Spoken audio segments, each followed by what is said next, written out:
ചായ വേണ്ടെന്ന് ഞാൻ പറഞ്ഞതല്ലേ. അങ്ങനെയുള്ള ഭംഗി വാക്കുകളൊന്നും ശ്രദ്ധിക്കരുതെന്ന് നെന്മാറ വലിയ വക്കീൽ എന്നെ പഠിപ്പിച്ചിട്ടുണ്ട്. ഞാനിവിടുത്തെ വേലക്കാരനൊന്നല്ല, അങ്ങനെ തെറ്റിദ്ധരിക്കണ്ട. അടുത്ത ബന്ധുവാ. സദാനന്ദനെ നിയന്ത്രിക്കാനാ ഞാനിവിടെ നിൽക്കുന്നത്. ഏത് സദാനന്ദൻ? PS നെന്മാറ, ചെറിയ വക്കീല്.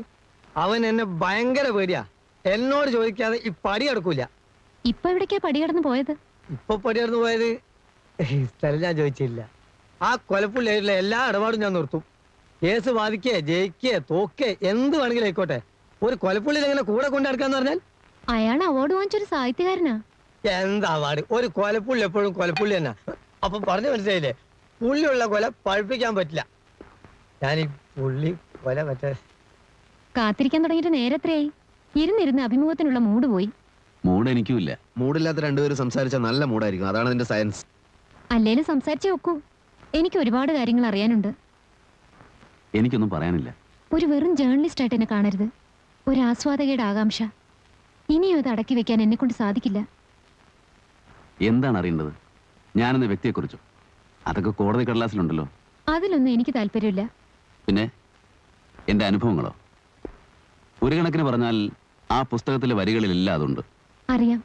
പക്ഷേ വരികൾക്കിടയിലെ പറയാത്ത വാക്കുകളുടെ പൊരുൾ അറിയാനാണ് ഞാൻ ആഗ്രഹിക്കുന്നത്. സംസാരിക്കുക. ഞാനൊന്ന് കുളിക്കുകയും ചെയ്യാം, ലഞ്ചിന്റെ മെനു റെഡിയാക്കുകയും ചെയ്യാം.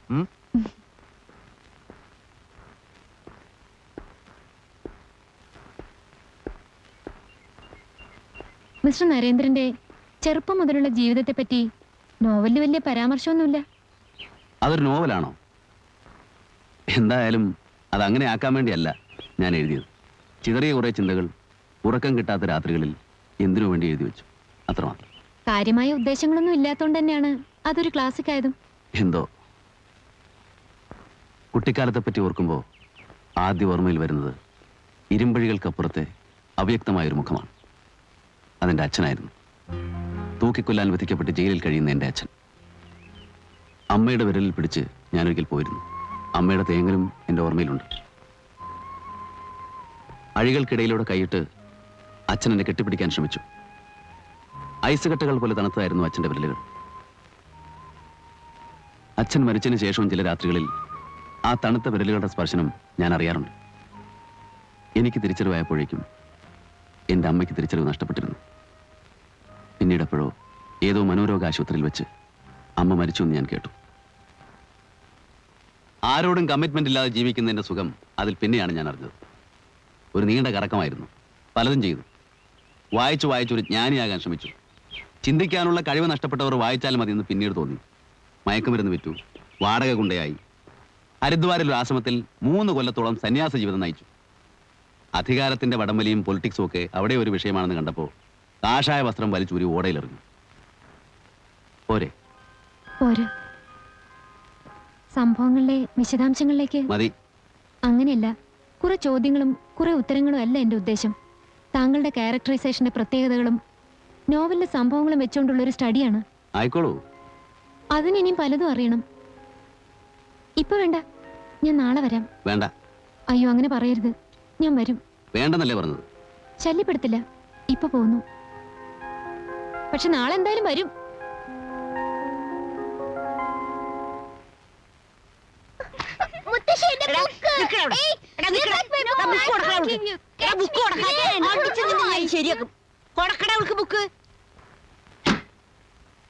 എത്ര ദിവസം കിടക്കാൻ പറ്റും?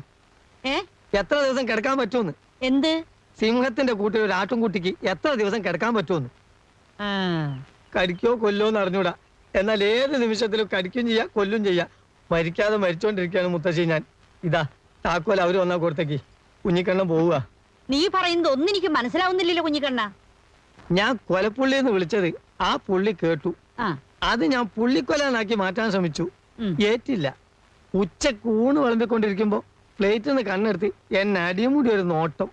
സത്യം പറഞ്ഞാൽ ഞാൻ ദഹിച്ചു പോയി മുത്തശ്ശി. എന്നിട്ടൊന്നുമില്ല, ഞാൻ പോവാ. എനിക്ക് ഇവിടുത്തെ കാര്യങ്ങൾ വലിയ വക്കീലിനോട് ചെന്ന് പറയണം. ഞാനാണോ വലുത് അല്ല കൊലപ്പുള്ളിയാണോ വലുതെന്ന് അങ്ങോട്ട് തീരുമാനിക്കട്ടെ. നീ പോയ എനിക്ക് ധൈര്യത്തിന് ആരുമില്ലല്ലോ കുഞ്ഞിക്കണ്ണ. എനിക്കതൊന്നും നോക്കേണ്ട കാര്യമല്ല. എനിക്ക് തൽക്കാലം എന്റെ ജീവനാ വലുത്. എവിടെ ഈ നേരത്ത്? ഞാൻ സെക്കൻഡ് ഷോ സിനിമ കഴിച്ചിട്ട് വരിക. സിനിമയോ? ഈ ഭാഗത്ത് എവിടെ തിയേറ്റർ ഉള്ളത്? കൗണ്ടർ ഫയൽ എടുക്ക്.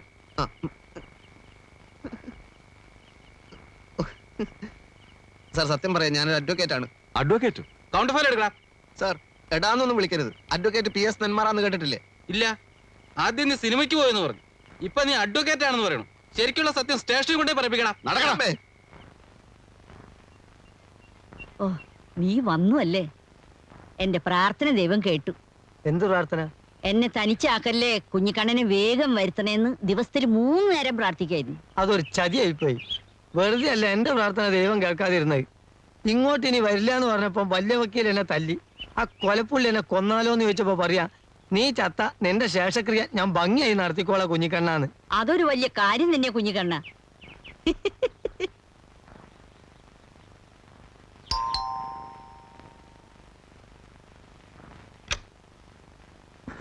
ആ, ഒന്നും മിണ്ടാതെയും പറയാതെ എങ്ങോട്ടാ പോയത്? കുറ്റിപ്പുറത്ത് നാണുമ്മാന്റെ ചാത്തം. പോകുന്ന വഴിക്ക് തോണി മറിഞ്ഞു, വരുന്ന വഴിക്ക് ബസ് അപകടം. ബാക്കിയുള്ളവന്റെ തലവിധി അല്ലാണ്ട് എന്ത് പറയാൻ. വാ. വക്കീലേ, വക്കീലേ. വക്കീലിനെ ഇന്നലെ രാത്രി മുതൽ കാണാനില്ല. അയ്യോ, കാണാനില്ലെന്നോ? നിങ്ങൾ അറിയണ്ട അങ്ങേരെ എവിടെ പോവാൻ? ഞങ്ങൾ ഇന്നലെ രാത്രി ഒരുമിച്ച് പുറത്തിറങ്ങിയതാ. തിരിച്ചു വന്നപ്പോ വക്കീലിനെ കാണാനില്ല. ഈശ്വര, വക്കീലിനെ തട്ടിക്കഴിഞ്ഞു. കുടിക്കാൻ എന്തെങ്കിലും എടുക്കട്ടെ.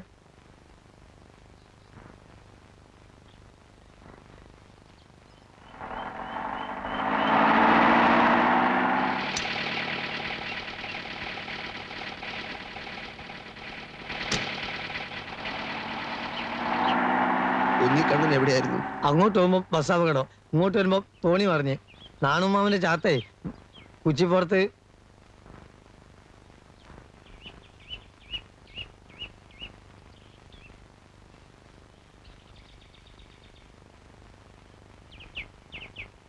അല്ല, വക്കീൽ ഇത് എവിടെയായിരുന്നു? ഇന്നലെ ആ ഏരിയ മുഴുവൻ ഞാൻ അരിച്ചു പെറുക്കിയല്ലോ. കുഞ്ഞിക്കണ്ണ, ഉം. കുറച്ച് എണ്ണയും കുഴമ്പൊക്കെ എടുത്തു വെക്ക്. വെള്ളവും ചൂടാക്കിക്കോ, ഒന്ന് കുളിക്കണം. ചെല് ചെല് ചെല്. എനിക്കൊന്നും ചെയ്യാൻ പറ്റില്ലെന്ന് പറഞ്ഞില്ലേ? ഡയറക്ടർ ബോണ്ട് തീരുമാനമാണ്. ടെർമിനേഷൻ നോട്ടീസ് തന്നാൽ അത് മാറ്റിട്ട് പോവുക. അതിനെന്തെങ്കിലും കാരണം വേണ്ടേ സർ? കാരണം എന്തെങ്കിലും ഉണ്ടാവുന്ന കൂട്ടിക്കോളൂ. അതറിഞ്ഞാലേ എന്റെ ഭാഗത്തു നിന്നുള്ള തെറ്റെന്താണെന്ന് എനിക്ക് മനസ്സിലാവുള്ളൂ. ആവശ്യമില്ലാത്ത കാര്യങ്ങൾ അന്വേഷിക്കുന്നതാണ് മാനസയുടെ ഒരു തെറ്റ്. ഈ പത്രത്തിന് മാനസയുടെ സേവനം വേണ്ടാന്ന് പറഞ്ഞാൽ പിരിഞ്ഞു പോവുക, അത്ര തന്നെ. എങ്കിലും ഇത്ര നാളെ ഈ പത്രത്തിന് വേണ്ടി ഞാൻ കഷ്ടപ്പെട്ടതല്ലേ? അതൊക്കെ എനിക്കറിഞ്ഞൂടെ? ഇതുകൊണ്ടൊന്നും തന്റെ ഭാവിക്ക് ഒരു കുഴപ്പമില്ല. മാനസയ്ക്ക് കഴിവും അത് ഉപയോഗിക്കാനുള്ള ധൈര്യമുണ്ട്. അവസരങ്ങൾ താനേ വന്നോളും. ധൈര്യമായിരിക്കും. എന്തായി? കാര്യങ്ങളൊക്കെ പറഞ്ഞു. വളരെ വിഷമത്തോടെ പോയത്. അത് സാരമില്ല.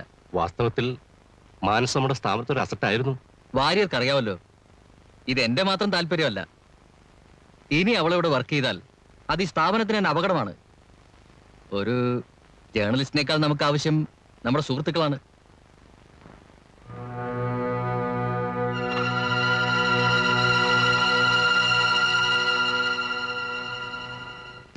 അങ്ങനെ ബെൻ നരേന്ദ്രനെ പരോളിലിറക്കി തന്റെ ജോലി പോയി കിട്ടി അല്ലേ? അന്ന് കാര്യകാരണങ്ങൾ നിരത്തി താൻ എനിക്കൊരു പാലം തീർത്തന്നില്ലേ സമൂഹത്തിലേക്ക് ഇറങ്ങിച്ചെല്ലാൻ? ഇപ്പൊ എന്തായി? ഇതുകൊണ്ടാണ് പുറം ലോകത്തേക്ക് ഞാനില്ലെന്ന് പറഞ്ഞത്. ജയിലിനകത്തുള്ളവരെ നമുക്ക് തിരിച്ചറിയാം. കുറ്റവാളികളെന്ന് മുദ്ര കുത്തപ്പെട്ടവരാണ് അവർ. പക്ഷെ പുറത്തുള്ളവരോ? ചിരിച്ച മുഖവുമായി വന്ന് പിന്നിൽ നിന്ന് കുത്തുന്ന ക്രിമിനൽസ് ആരാണെന്ന് നമുക്ക് തിരിച്ചറിയാൻ കഴിയില്ല. ഏതായാലും ഒരു കണക്കിന് ഞാൻ രക്ഷപ്പെട്ടു. ഇനി ഇന്റർവ്യൂ, ഫീച്ചർ എന്നൊക്കെ പറഞ്ഞ് താൻ എന്നെ ശല്യം ചെയ്യില്ല. അങ്ങനെ അങ്ങ് രക്ഷപ്പെട്ടു എന്ന് കരുതണ്ട. ഈ നാട്ടിൽ വേറെയും പ്രസിദ്ധീകരണങ്ങളുണ്ട്. ഒരുവിധം നന്നായി 4 അക്ഷരം കൂട്ടി എഴുതാനാവോ എന്നുള്ള അഹങ്കാരമുണ്ട്. ഇതൊക്കെ ആർക്ക് വേണ്ടിയാണ്? ഫീച്ചർ എഴുതി പേരെടുക്കാൻ ഉദ്ദേശമെങ്കിൽ നമ്മുടെ നാട്ടിലെ ചില വാരികളെയും മാസികളെയും മാതൃകയാക്കുന്നതാണ് നല്ലത്. ആത്മഹത്യ, കത്തിക്കുത്ത്, ഒളിച്ചോട്ടം, അങ്ങനെ എന്തെല്ലാം കാര്യങ്ങൾ. എന്നെപ്പോലെ ഒരാളെ പറ്റി അറിയാൻ ആർക്കാ താല്പര്യം? താല്പര്യമുള്ളതുകൊണ്ടാണല്ലോ നമ്മൾ ഇവിടം വരെ എത്തിയത്. അപ്പൊ എന്നെ വിടാൻ ഉദ്ദേശമില്ല. ശരിക്കും ഞാനൊരു ശല്യമായി തോന്നുന്നുണ്ടോ?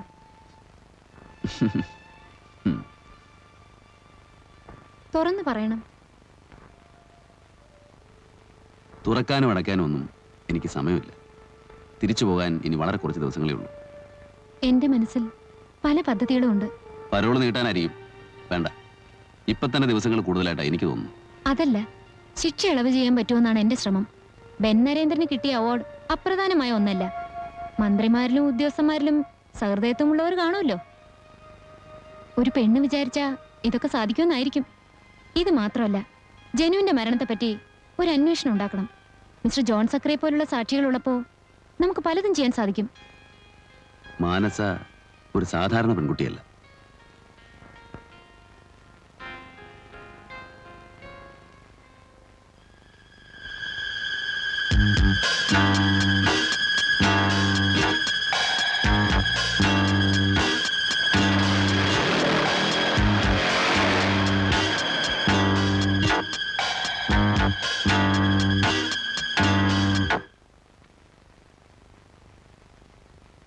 പുസ്തകത്തിന്റെ റോയൽറ്റി ബാക്കി വരാനുണ്ടായിരുന്നതാ.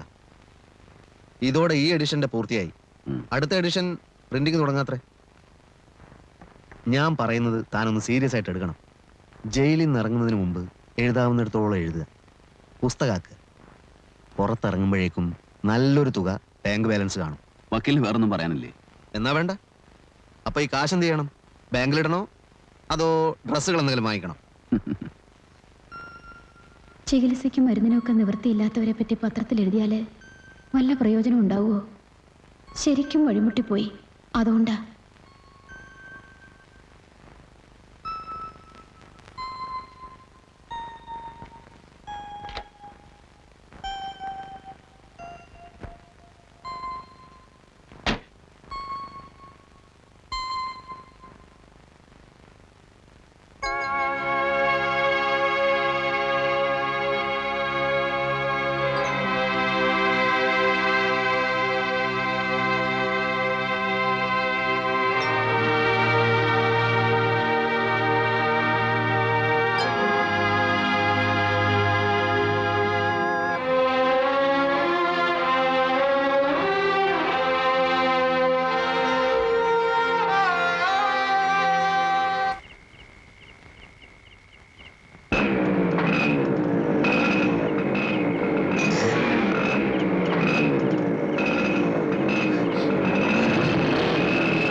ഞാൻ ഹോസ്റ്റലിൽ കൊണ്ടുവിടാം.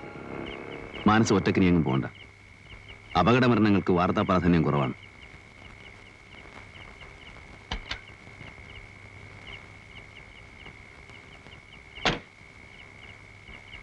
ഞാൻ വന്നത് ഒരു കാര്യം പറയാൻ വേണ്ടിയാ. നമ്മുടെ സക്കറിയ സാർ മരിച്ചുപോയി.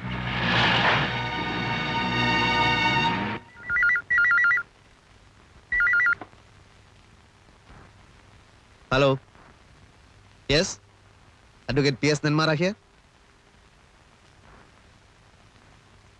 അതെ, എൻ്റെ കൂടെയാണ് താമസിക്കുന്നത്. എൻ്റെ കൂടെ ആര് താമസിക്കണം ആര് താമസിക്കരുതെന്ന് തീരുമാനിക്കേണ്ടത് ഞാനാണ്.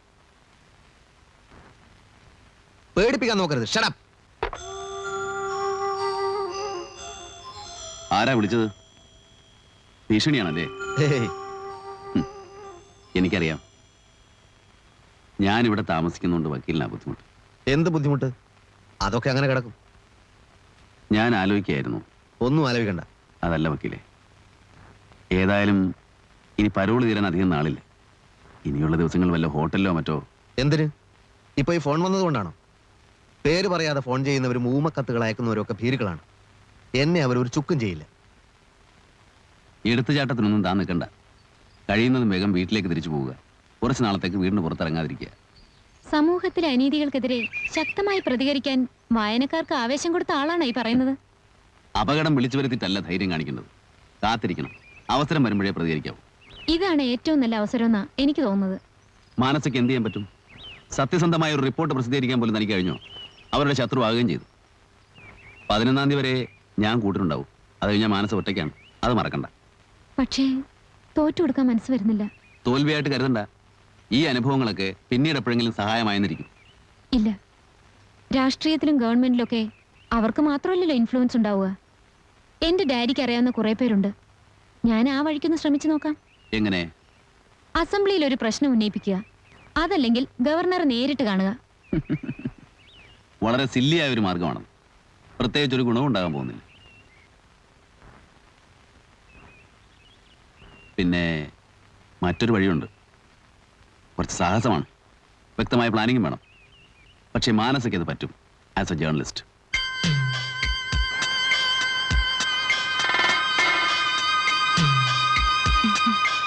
പ്രിന്റിംഗ് എല്ലാ എഡിഷനും ആയോ? എവിടെ? സിറ്റി എഡിഷന് മാറ്റർ പോലും എത്തിയിട്ടില്ല. എന്താ ഈ രാത്രിയില്? ഞാനിവിടുന്ന് വിട്ടു, അറിഞ്ഞില്ലേ? ആ, ആരോ പറഞ്ഞു. സത്യമാണല്ലേ? അതെ, നാളെ രാവിലെ നാട്ടിലേക്ക് തിരിക്കുകയാണ്. ഓ. നൈറ്റ് ഡ്യൂട്ടിയിലുള്ളവരെ ഇപ്പോഴല്ലേ കാണാൻ പറ്റൂ. ഞാൻ യാത്ര പറയാൻ വന്നതാ. ഞാൻ കമ്പോസിംഗ് റൂമിൽ നിന്ന് പോയിട്ട് വരാം. ശരി.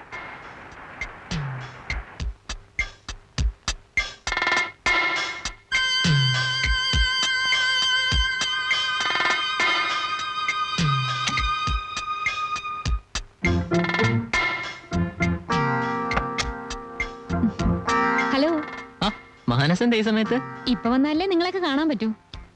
എഡിറ്ററായിട്ട് എന്തെങ്കിലും പ്രശ്നം ഉണ്ടായോ? ഏയ് ഒന്നുമില്ല, ജോലി ഒന്നും മതിയെന്ന് തോന്നി, അത്രേ ഉള്ളൂ. സിറ്റി എഡിഷന്റെ പണി കഴിഞ്ഞില്ലേ? ഇല്ല, മാറ്റർ കമ്പോസ് ചെയ്യുന്നുള്ളൂ. ആ, ജോലി നടക്കട്ടെ. സോറി. Thank you. വരട്ടെ. ശരി.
ആ